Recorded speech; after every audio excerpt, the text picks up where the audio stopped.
നിങ്ങൾക്കറിയാമല്ലോ, ഞാൻ ടെക്കിയാണ്. ടെക്കി എന്ന് പറഞ്ഞാൽ ടെക്നോളജിയുടെ ആധുനികത്വത്തെ എപ്പോഴും സ്വന്തമാക്കി വെച്ചിരിക്കുന്ന ഒരാൾ. ഇവിടെ എറണാകുളത്ത് ആദ്യമായി കമ്പ്യൂട്ടർ വന്നപ്പോൾ, ആദ്യമായി എനിക്കൊന്ന് 96 നമ്മുടെ ഇവിടെ പൻപള്ളികളിൽ മനോരമയുടെ പിന്നിൽ ഒരു അവിടെ ആണ് ആദ്യമായി ഒരു കമ്പ്യൂട്ടർ സ്ഥാപനം വന്നത്. യാദൃച്ഛികമായി അവിടെ പോവുകയും അന്ന് എനിക്ക് ടൈപ്പ് റൈറ്റർ 2 വിരൽ വെച്ച് അടിക്കാനറിയാമായിരുന്നു. ഞാൻ ആദ്യം പോയിട്ട് ഇത് വാങ്ങി. അന്ന് മുതൽ ഇന്ന് വരെ ആധുനികതയുടെ എല്ലാ ഭാഗങ്ങളും ഈ മാറ്റങ്ങൾ വരുന്നതിൽ, ആ മാറ്റങ്ങൾ വരുന്നതിൽ മാത്രമാണ് ഞാൻ കോൺസെൻട്രേറ്റ് ചെയ്ത് എല്ലാം എൻ്റെ സ്വന്തമാക്കി. എനിക്ക് പ്രായം കൂടി വന്നു, പല പല പ്രശ്നങ്ങളുണ്ട്. എനിക്ക് ഏറ്റവും ഇഷ്ടം കളികളുമൊക്കെയാണ്. പക്ഷേ അതിനോടൊപ്പം തന്നെ അത് കാരണം പ്രായം കൂടി തോന്നുന്നു. പക്ഷേ അതേസമയം ഇൻ്റർനെറ്റ് മെല്ലെ മെല്ലെ വന്ന് വലിയ വ്യത്യാസം വരുത്തിക്കൊണ്ടിരുന്നു. ഓരോ കൊല്ലവും നമ്മൾ പോലും അറിയാത്തതാണ്. അങ്ങനെ വന്നപ്പോൾ ഓരോ മേഖലകളിലും ഉള്ള പ്രവർത്തികളെക്കുറിച്ച് ഞാൻ ഇപ്പം എൻ്റെ അനുജൻ ഡോക്ടർ രാധാകൃഷ്ണൻ പറഞ്ഞ പോലെ ആ ഭാഗത്ത് ഉൾനാടൻ മധ്യപ്രദേശിലും ഇങ്ങോട്ട് മാറിയിട്ട്, അതായത് ഏകദേശം ഒറീസ മുതൽ അങ്ങ് പടിഞ്ഞാറ് അലിരാജ്പൂർ വരെ, അതായത് ഗുജറാത്തിൻ്റെ ഭാഗം വരെ ഔദ്യോഗികമായ കാര്യങ്ങളിൽ എനിക്ക് അക്കാലത്ത് പലയിടത്തും പോകേണ്ടി വന്നു. എനിക്ക് സ്വന്തമായിട്ട് തന്നെ പല കാര്യങ്ങളിലും ഞാൻ വളരെ മിടുക്കനായിരുന്നു. പക്ഷേ അത് പല കാര്യങ്ങളിലും ഒരുപാട് തോൽവിയുണ്ടായിരുന്നു. അപ്പോൾ അന്ന് പഠിച്ച ഒരുപാട് കാര്യങ്ങൾ അതെല്ലാം എൻ്റെ മനസ്സിൽ കിടന്നിരുന്നു. 30ാമത് വയസ്സിലാണ് എല്ലാ അനുഭവങ്ങൾക്കും ശേഷം ഞാൻ കഥ എഴുതാൻ തുടങ്ങി. കഥ എഴുതാൻ തുടങ്ങിയപ്പോൾ സ്വാഭാവികമായിട്ട് ഇതെല്ലാം അതിൽ പ്രതിഫലിച്ചു. ആ പ്രതിഫലനം വാസ്തവത്തിൽ ഇവിടെ ഒരു പുതിയ രീതിയായിരുന്നു.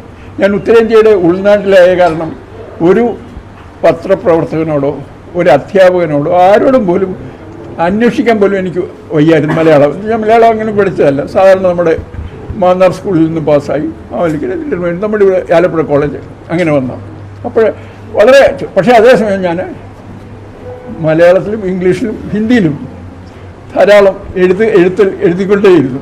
ഈ സമയത്ത് വലിയ വലിയ അനുഭവങ്ങളുണ്ടായിരുന്നു. ആ അനുഭവങ്ങളിൽ നിന്നാണ് വാസ്തവത്തിൽ ഞാൻ എൻ്റെ എഴുത്ത് തുടങ്ങിയത്.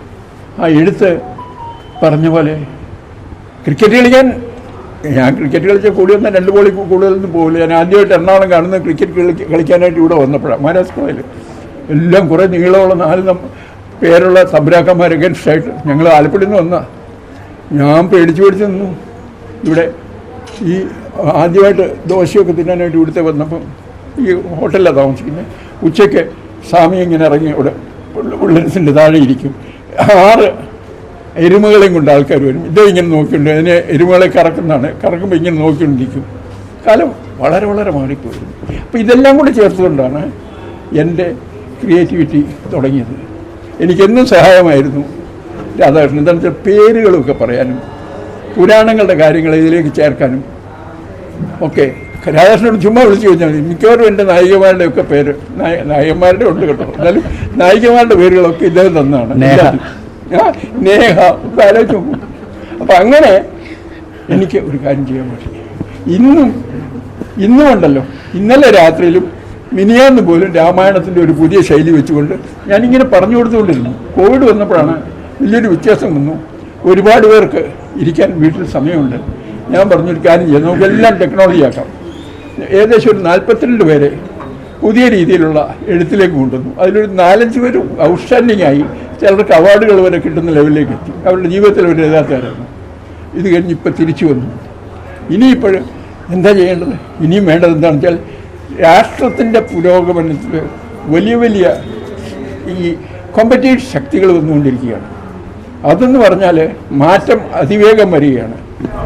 ഐക്യം, അതോടൊപ്പം ഗ്രാമീണ ലെവലിലുള്ള അവരുടെ ഉന്നമനം, ഏകാന്തതയിൽ നിന്നും സ്ത്രീ ശാക്തീകരണം, അതോടൊപ്പം തന്നെ വികസനം, പിന്നെ ഇതൊക്കെ കൂടിച്ച് നീതി ഇതെല്ലാത്തിനുമുള്ള കാര്യങ്ങൾ ഞാൻ ഇപ്പോഴും ചെയ്തുകൊണ്ടിരിക്കുകയാണ്.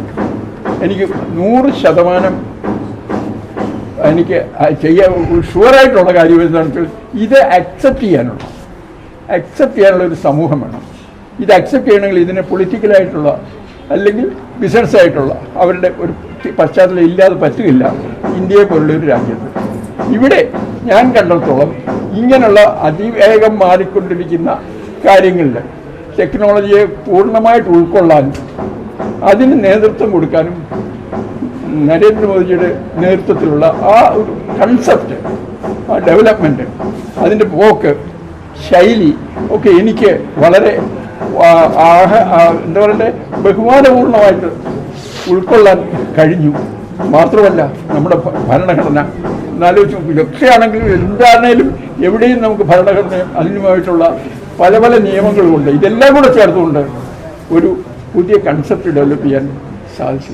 അത് ഭാരതത്തിൻ്റെ ഐക്യത്തിനും ഉന്നമനത്തിനും മാത്രമല്ല സോഷ്യൽ ആയിട്ടുള്ള എല്ലാ കാര്യങ്ങൾക്കും അത് സാധ്യമാകും. എനിക്ക് 100% വിശ്വാസമുണ്ട്. 101%. എനിക്ക് അടുത്ത 88 വയസ്സ് കഴിഞ്ഞു. കുടിയൊന്ന് 1-2 കൊല്ലം കാണും. പക്ഷെ അതിനിടയ്ക്ക് ഞങ്ങളെ കൊതിപ്പിക്കരുത്. പറയാം. അപ്പോഴേ ഒരു കാര്യമുണ്ട്. 2 കൊല്ലത്തിനകം തന്നെ ഒരു വലിയ സമൂഹത്തിന് നമുക്കിവിടെ എറണാകുളത്ത് തന്നെ ബേസായിട്ട്, എറണാകുളം പോയി one of the top most place in ഇന്ത്യയുടെ പൊതുവേ ഉള്ള ഇത് മാത്രമല്ല എറണാകുളത്തിൻ്റെ ഒരു വലിയ മേഖലകൾ നമുക്ക് വലുതാക്കാൻ സാധിക്കും. അതിന് എനിക്ക് എൻ്റെ അറിവും എൻ്റെ ഈ ടെക്നോളജിയിലുള്ള ആധുനികതയെ കൊണ്ടുവരുന്നതും ഒക്കെ വളരെ ഉപകാരമായി എനിക്ക് ചെയ്യാൻ സാധിക്കുന്ന ഒരു ഫ്ലോ മോദിജിയുടെ കൺസെപ്റ്റിനുണ്ട്. സോ അതുകൊണ്ടാണ് ഞാൻ ഇവിടെ ഇന്ന് ഇതിലേക്ക് ചേരുന്നത്.